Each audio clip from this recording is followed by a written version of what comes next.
afford to risk, well, let's try the wets first, then go on to the inters. They've got to go straight for maximum grip. Well, that's what happened to Lewis Hamilton in 2010 here, whilst he was sat in one session. Okay, Lewis, we do expect rain in the session, so make the early laps representative. I think there's a driver waving his arms on to get in the traffic, but Mercedes have really got some work to do to get temperature back into those tyres. The qualifying going then, and don't forget there's the pole position trophy for this season as well, which Lewis Hamilton has the first pole of the year and a 1 to his name. Bouchard, Hulkenberg tentative out of the penultimate corner, up in the 7th gear by the end of the straight, where they were touching 200 miles an hour in the dry this morning, but they won't be getting anywhere near that on the intermediate tyres. We'll see Hulkenberg over the line now in a few seconds' time. Was fourth fastest and remains fourth fastest, 2 seconds off the pace. Ted. Yeah, it doesn't sound good for Sebastian Vettel. He continued on. Now Kevin Magnussen. There's an awful lot of spray about anyway, but water on the lens. And making his way down that straight. Pressing the throttle with great trepidation. As Jenson Button is the car just ahead of him. Also the car just behind him now. Around the final turn we go. We expect the weather to stay the same, Daniel. We expect the weather to stay the same until the end of the session. Miserable in terms of the weather, but Magnussen goes 14th, so he manages to put himself. I think Sebastian Vettel's just left the garage as well. That now makes it 22 as Hamilton is keeping neck and neck with his teammate, but his teammate just keeping his neck ahead. Down in 15th. And whilst people are trying to improve their times, what they don't want to see is yellow flags out on the circuit. Something has happened around about turn 10. The car Right stopped to wonder. Get the car straight as soon as you can, then you'll get a lot better traction as long as you're not putting any lateral loads into it. Degradation on the rear, and it's starting to rain more now. If it is starting to rain more, that might help Mercedes to fastest. Vettel's been off the track and rejoined down at the hairpin in turn 9. Doing something similar to Esteban Gutierrez himself on a previous lap. Oh, they look a handful. They're really driving these cars. They're driving every metre of the racetrack. The difference at the moment between Maldonado and Jean-Eric Vergne is 4/10 of a second. Vergne is safe, Maldonado isn't. 4/10 seems like an awful lot to make up. The rain's getting heavier, it's probably even harder for the drivers, but you've got nothing to lose if you're in that bottom 6. Got to give it a go. No one really improving on their time except Maldonado himself, who's just put in his best first sector. Oh, Gutierrez needs to straighten the car earlier and be a little calmer on the throttle. Got him up to 14th at the moment, but he's sweeping right-hander at 3, which must be pretty difficult in these conditions, to say the least. He's jockeying that around the outside. Okay, so he was coming out of 3, and he skidded all the way. Skidded all, oh, and so nearly contact. There was a Toro Rosso, if I remember, was it? What was it that just went through there? But irrelevant now. And it was actually on the white line coming out of 3, and he made it all the way to turn 4, braking zone, before he stopped. Incredible. And just look, when we can see it from off-board here, little hop. I think it was Gutierrez that comes in. It looked a little bit like the Sauber. Yeah. Yes, it was Gutierrez. It's just a total passenger there. But Martin, knowing what was going to happen, when we rode on board, you were quite fearful for Ericsson as he was coming out of turn 2, because he's trying to feed the power through. It's just lacking any stability. That's what it looked like for Esteban Gutierrez. Didn't look as scary on board from his perspective as I thought it might. I think he had it covered. Yeah, no, Ericsson was struggling all the way down the hill. Well, he was sort of walking it towards the outside of the track. As we see, this is Vettel down at 9. Is that tyre squealing? Yeah. Just running out of road. It couldn't have been tyre squealing in these conditions. Did I hear tyre squealing? You did hear tyre on the first squealing. replay. That might have been something that's happening at the moment. Someone Yeah, might have- somewhere else. It was the tractor coming to a halt. So you've got 30. Just about make out the green stripe on Valtteri Bottas's tyres as well. I'm not sure. That didn't look too bad. He's slowing down. He's got almost a stopping. car right in front of him. I just wonder, you know, in these conditions, controlling the cars really hard. Is that Fernando Alonso or Danny Fiat around there? And that's where the coming together happened. Fiat hit Alonso. Yeah, it looked like Fiat might have been going up the inside of him. And is that left front suspension damage there for the Ferrari? Yeah. So Toro Rosso then, I think he just got out of shape on the brakes and then tried to find his way, as no other option, find his way into the corner, hoping the Ferrari had seen him. Fast. And then just sends it up the inside in a hope of avoiding it, and boom, Ferrari didn't see him coming. And you don't, you know, once you're committed to a corner, you don't stare in your mirrors checking to see if anybody is about to hit you. Yeah. The only thing in his mind would have been that, look, here's the Ferrari going that much slower than me. Different Ferraris, one coming in the background there. Yeah. Look, here's the Ferrari going that much slower than me. If I don't duck down the inside, am I going to hit him anyway? Yeah, absolutely. I think he realised he had to turn into the corner. Otherwise, it was a guaranteed incident, and just hope that he saw him. Ferrari, Alonso, man who's been in Q3 in every single one of the last 32 races, except Abu Dhabi, of course, last season. So only once in the last 32 races has he, Fernando Alonso's back out on the track. Yeah. They fixed it down at Ferrari. Brilliant effort. So he's back out, and he can rejoin the action. Probably Germany in 2013 as Bottas, he stayed out on the intermediate tyres. Stewards are going to have a look, by the way, at the Alonso Fiat incident after qualifying is finished. I think they're obliged to do that. Yeah. And he's Bottas is coasting into the first corner, but still caught Ferrari up. Let's keep an eye on this. Drivers, there's a racetrack somewhere in Kevin Magnussen's view, but quite where, I'm not sure even he knows at the moment. Outside line again, karting line, corner, what you will. Jean-Eric Vergne, the car in front of Magnussen, giving him a visor full of spray. And he goes third fastest as the young Dane ahead of Kimi Räikkönen. Is interesting. Bottas is hanging on to those tyres out there, but he's down in 13th. I'm thinking it's the way to go, but sooner or later they're going to have to make a decision on this one. I imagine they'll all like to come in for a new set of wets or intermediates if they possibly can. Grosjean, who's currently 12th fastest. I'd love to be having a go at this. I would. Well, last year at Silverstone, you could see how much fun you were having in the wet with Mark Webber, but watching Grosjean just about making his way and staying off the curbs before too much problem. Let's head down to Ted for a quick word. Toro Rosso, there's a little confusion between the pit wall and the drivers.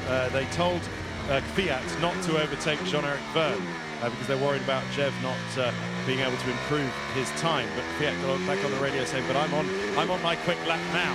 Anyway, they've sorted it all out. Vergne managed to finish his lap, and I think they've made the switch now. Your driver tracker, I think you can see now that 6 along with him, Jenson Button, who we haven't mentioned much, Felipe Massa, Bottas' teammate who's just pitted, Gutierrez, and also Vergne and Fiat. There's Hulkenberg. Oh, you can feel the struggles that Hulkenberg has just getting around that final turn. He's angry with the amount of wheel spin he let. So lapping around about a second and a half off the Mercedes pace of Nico Rosberg as Hamilton crosses the line and extends his pole, or he's kept the engine going, he's kept the car running. To the pit lane. Which he did the other day, I think, on first practice. In the gravel, floored it early, and went straight in the pit lane. So Bottas has gone on to wets, his teammate's gone on to intermediates at Williams. A confused strategy down at Williams. Kept his head there got on the loud pedal straight away. Is at the moment 9th fastest. This is possibly his best lap ever, possibly ending up in the Armco. And in the end, he sneaks in, or just about stays in, at 9th on that one, but that was perilously close to the steel. That's what all that talk does. By much, but puts himself ahead of his teammate Kevin Magnussen, so at least protecting himself from the threat of the two Williams behind as the checkered flag now falls, and Bottas has carried on with some decent pace for him, at least on this lap. His teammate Felipe Massa going slightly quicker through the first sector. Grosjean got himself over the line with a few tenths to spare as well for another lap. As Vettel set to 41.8 for the middle sector, which is the quickest we've seen in this session so far. Once again, the Red Bulls too much wheel spin on that very damp piece of track. Only 12. Only 12. He misses out by nearly 4/10 of a second. How much will he rue that decision not to go on the wet tyres a little sooner? From up top 10 as he comes up to cross the line now.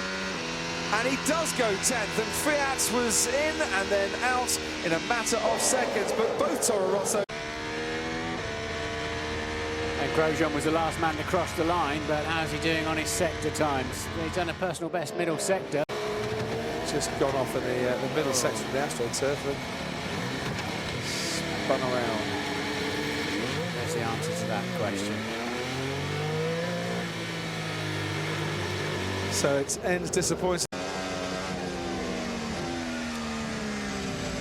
Yeah, you saw the reaction down at Williams there, not happy with that. You can understand they had problems like this in the wet, in qualifying, in a straight. Less wide line, and in the end, they end up clashing. We can see it, it's a bit of a racing incident. I don't think Alonso saw Kvyat there. And we're going to see it from the onboard as well.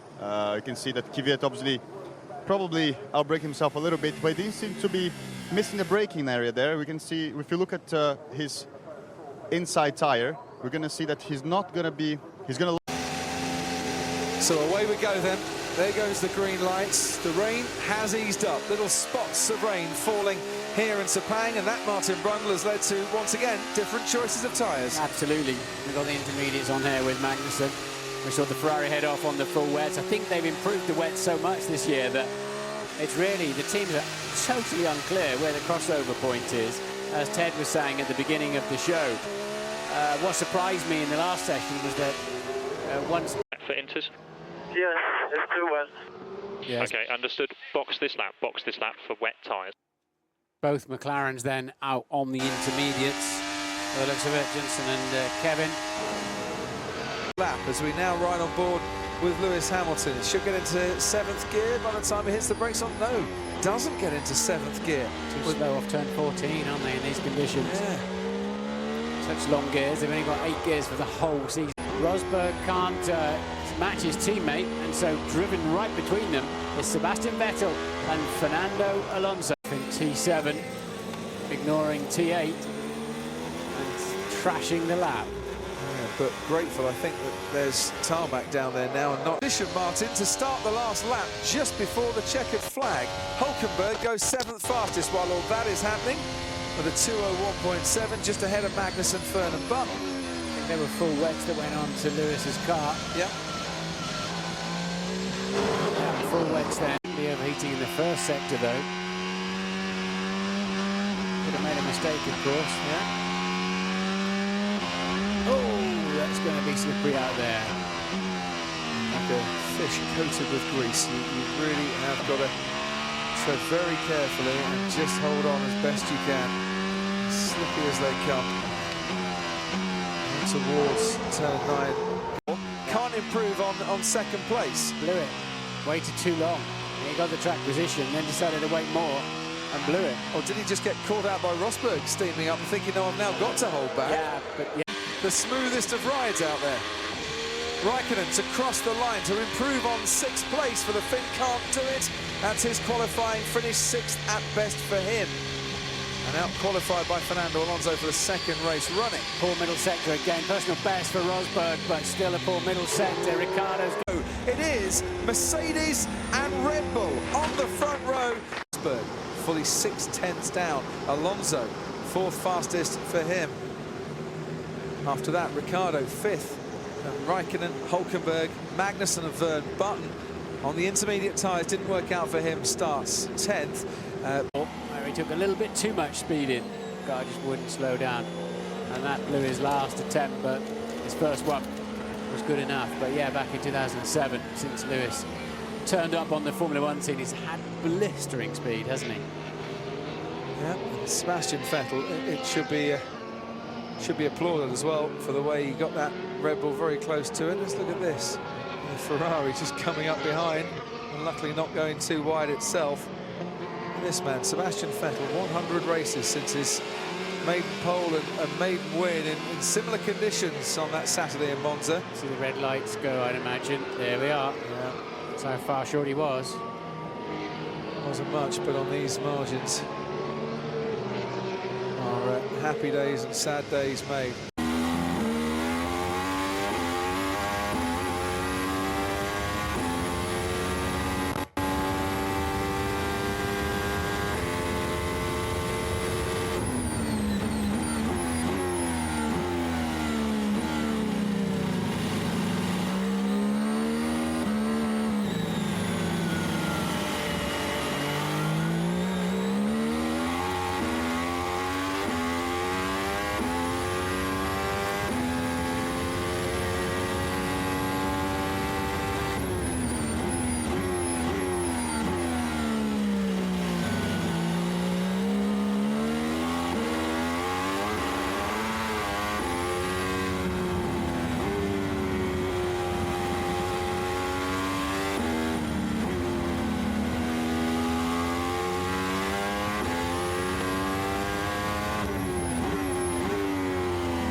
That's P1.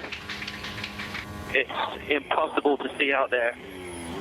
Like really, really impossible to see. My visors all fogged up. I can't see anyone.